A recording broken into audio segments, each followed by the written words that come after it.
Hey guys, welcome to Boxing Squared for boxing news and views from around the internet.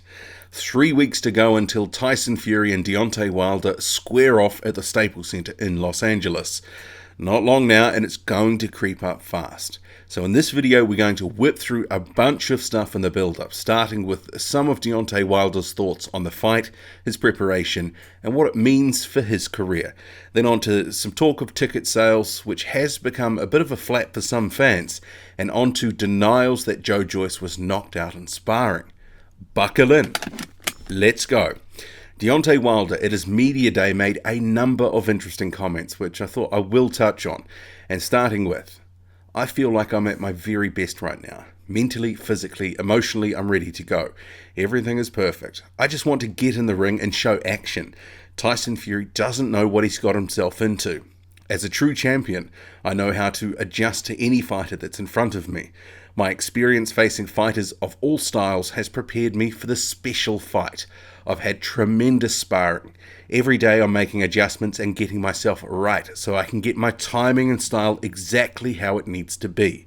If this fight was this weekend, Deontay Wilder is ready to go. They say I have the power and he has the boxing skills. We'll see on December 1st. It's a puncher versus a boxer. I think the puncher is going to box his lights out, and then I'm going to knock his lights out.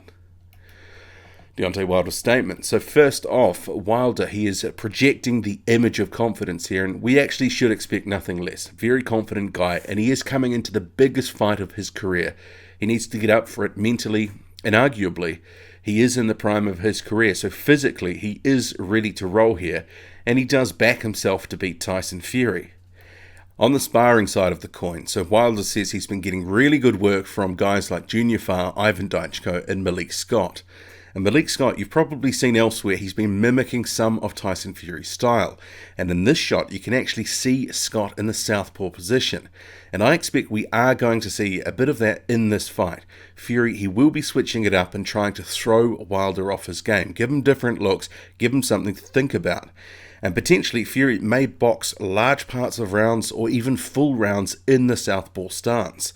It probably will depend on how the fight is playing out, what's actually happening. It'll dictate what Fury does, but I expect he will be adjusting, and if he wants to go southpaw, he's going to do that probably early and often.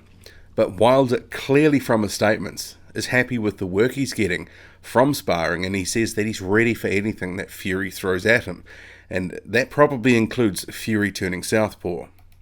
Perhaps the statement that stood out from Wilder was that he expects to box with Fury and outbox Fury. So saying that, I think the puncher is going to box his lights out and I'm going to knock his lights out. I like the confidence, but I'm not convinced one little bit there. Sure, Wilder's got athleticism and power, but technically, sometimes he's just not very good. He can get very sloppy in there, and there's a reason he's generated, a load of memes over the years, and he's picked up the nickname Windmill Wilder. His power, that's his real equalizer, and he does use his athleticism to help detonate that right hand. To be fair to him, though, his skills are probably a little bit underrated, especially on the defensive end. He is able to manage to dodge out of the way of a lot of work that comes his way. But still, he's not the boxer, skill-wise, that Fury is. And Fury, he'll be outboxing Wilder for the most part in this fight. And that's my opinion. I think a lot of people would agree with that. But if Wilder is able to outbox Fury, I'll be shocked. So, good luck to him, but I just don't see it happening. I can see him knocking Fury out, but I can't see him outboxing him.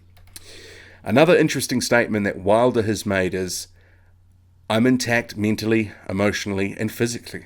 I'm transforming into a killer. When the distractions and pressure get too far, I know how to fall back. I definitely know how big this fight is, and how much that fight means to fans and the people around me. I feed off their energy as well. I'm going to make sure the fight lives up to its hype. We can have 1 million people in the room and I can just zone into myself and my thoughts. But I want to beat ass, and I want to knock him out. This is my time. This is my introduction to the world as heavyweight champion of the world, the baddest man on the planet. Deontay Wilder's statement. So Wilder, he knows that there is a lot on the line for this fight, and it was interesting to hear how hyper-focused he can get, and says how he can block everything out, focus on the task at hand. And he will need to. This is going to be the biggest crowd that he's fought in front of. Well, expected to be the biggest crowd in the Staples Center. It carries a lot of noise. So you can imagine this is going to be quite a raucous crowd at times. And in that statement as well, there was a bit of the whole caterpillar turning into a butterfly thing going on there. And that he's transforming into a killer, and that this is his introduction to the world as heavyweight champion of the world, the baddest man on the planet. In some ways, it could be a coming out party of sorts for his stardom if he does manage to knock out Fury, especially if it's in spectacular fashion. And I'm sure he's hoping for just that. And I'm sure he's also hoping for the venue to sell out and the pay-per-view to go great. There's lots of ifs, buts and maybes, but this could be a coming out party of sorts for Wilder. But this other thing of the whole introduction to the world as heavyweight champion, it's a bit of a curious comment because he's actually been champion, WBC champion, for almost 4 years now. He's had 7 defences under his belt. In some ways, that statement, where he's saying this is going to be his introduction to the world as heavyweight champion of the world, you could read that to be an admission of sorts that he hasn't made his mark as a heavyweight champion yet. And we know Wilder is a guy who wants to be respected and revered by fans. He's desperate for that. He's spoken before and after fights about people giving him his due credit, giving him his due respect. He's demanded it. And some of his championship wins against the likes of Molina, Spilka, Dupa, Areola, Washington, they were never going to give him that because they were largely fights that nobody wanted to see him in. He was expected to win. They were fights that, didn't really get the pulse racing. But his reputation, it definitely has been on the upward curve since his win over Luis Ortiz. A very dramatic fight that did wonders for his profile. And obviously getting Tyson Fury on his resume if he can win, that's another signature win, and it's another brick in the wall for his legacy. To the card itself, while it's still shaping up, we do know what's going to be on the pay-per-view portion of the event. Joyce will open up the event against Joe Hanks, and there had been some talk he would face Gerald Washington, but wasn't to be. Washington turned it down for whatever reason. Also on the broadcast before the main event will be Luis Ortiz against Travis Kaufman and Jarrett Hurd versus Jason Wellborn. I'm a little underwhelmed by these fights, but I'm still glad that there's 3 heavyweight fights that will be on the televised card.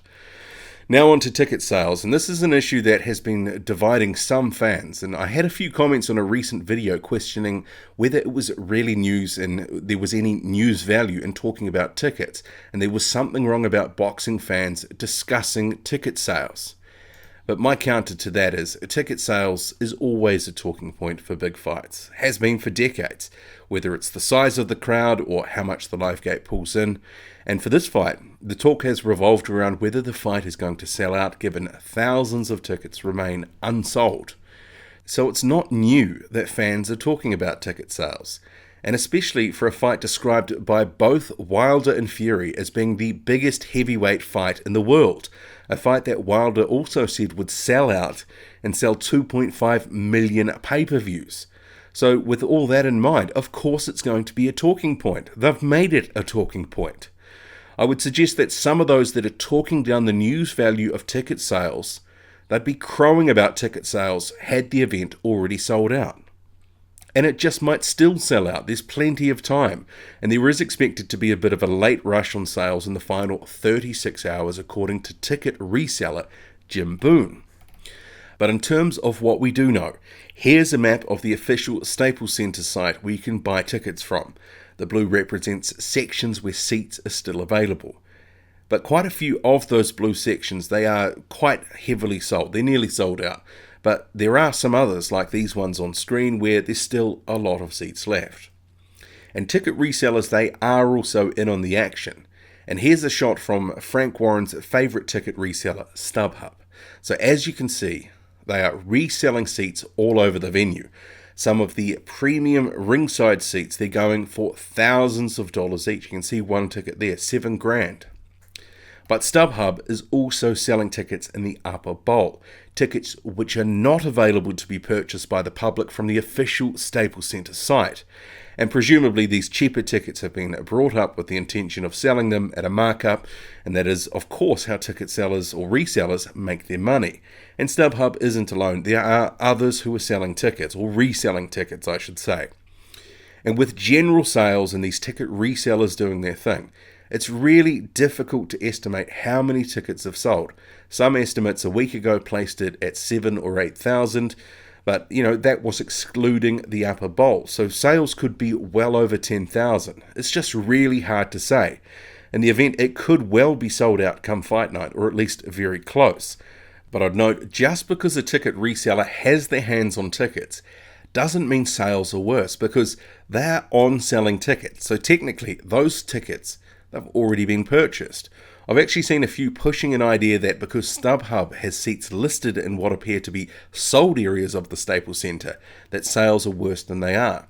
I don't agree with that, because money has changed hands on those tickets, at least once, so they have been sold. What ends up happening with sales overall, we'll have to see on the night. Next topic. There were some sparring rumours that had bubbled up and got some people into a bit of a lather, which was Joyce apparently being knocked out by Tyson Fury in sparring. And this was left to gain a bit of traction on the internet for a day or two, before it was shut down by Fury's trainer Ben Davison, who said, "Some rumours about Tyson and Joe sparring, not true. Joe is a class act, has helped massively in preparation, and he is a force to be reckoned with. Nobody got knocked out." And Joyce himself, he's been continuing to train at Big Bear in California, and according to this recent post from social media, he's hitting harder than ever. But I guess we would expect them to say that in the lead up to a fight where he probably will get the most coverage of his career to date. Okay, we'll just quickly jump back to the Deontay Wilder training camp for a minute.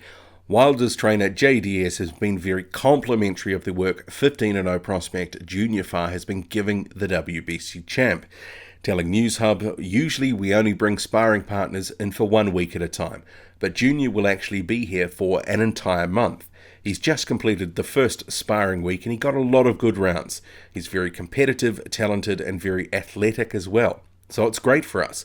Certainly we were interested in the size that Junior presents, but even more, we were looking for athleticism, because Tyson Fury is not just height, he's all about athleticism.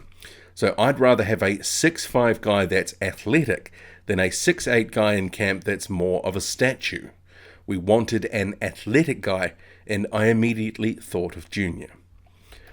Okay, so that's the omnibus video coming to a close here. What do you make of it all? Drop a comment loud and often. Hit like, hit subscribe, follow me on Twitter, boxing_squared. I'm out.